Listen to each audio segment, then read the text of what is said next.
D'abord la surprise, puis le temps de réflexion, forcément, pour mesurer un peu ce qui allait, voilà, ce que ça allait bousculer, bouleverser dans ma vie, parce que évêque depuis 11 ans et demi à Chartres, hein, je n'y suis pas sans m'être attaché durablement à un peuple. Mon parcours, toute ma famille est originaire des Côtes-d'Armor. Je suis né à Rennes, où j'ai habité jusqu'à l'âge de 15 ans. Puis mon père ayant été muté, comme beaucoup, en Île-de-France pour des raisons professionnelles, toute ma famille s'est installée dans les Hauts-de-Seine.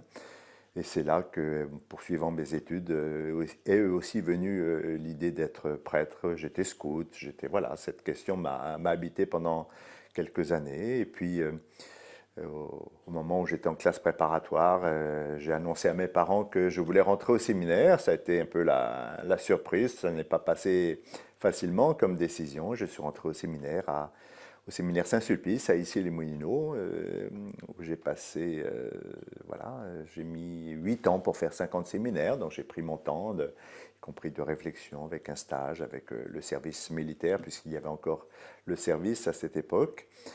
Puis j'ai été ordonné prêtre en 1982 pour le diocèse de Nanterre, hein, le diocèse où j'habitais.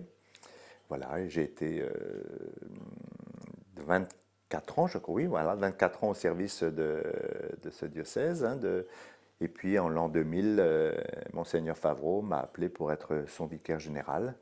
Et donc voilà, j'ai été vicaire général de Monseigneur Favreau, puis de Monseigneur Daucourt, jusqu'à ce qu'en décembre 2005, le 20 décembre 2005, on annonce ma nomination à Chartres. Premier événement gravé dans ma mémoire, c'est le jour où j'ai été ordonné évêque dans cette cathédrale de Chartres, avec plusieurs sentiments mêlés, avec être au pied de cette cathédrale imposante par son poids d'histoire, hein, me retrouver héritier d'une longue histoire, avec tout le poids justement que représente cet héritage, avec le parcours, hein, de la procession dans la crypte, avec le presbytérium de Nanterre et puis de Chartres que je rejoignais.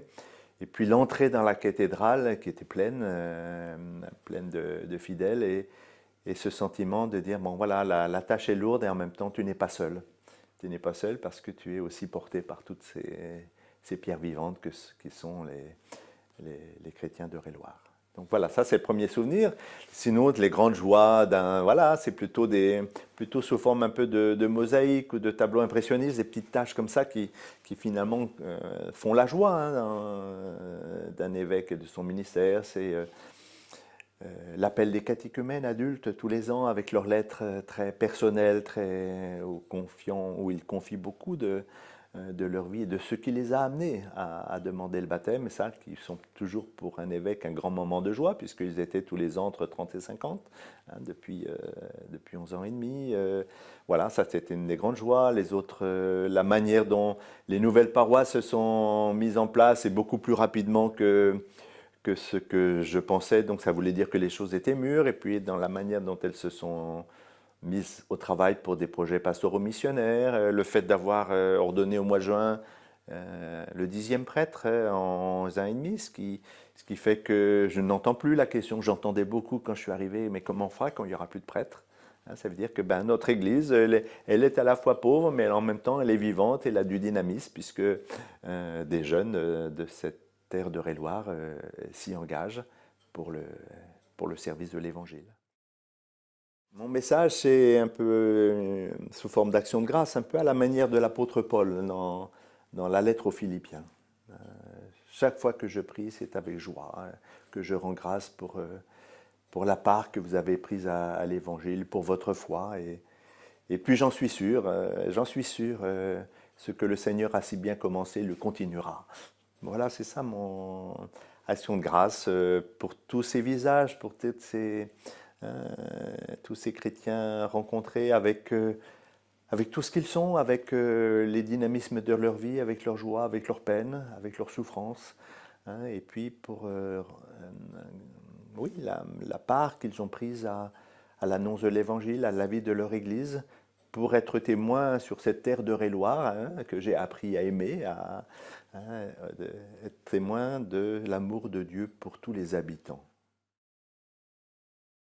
J'ai hâte de vous rencontrer, de vous découvrir, pour que vous m'aidiez à continuer à être chrétien avec vous et que vous m'aidiez aussi à être un évêque pour vous.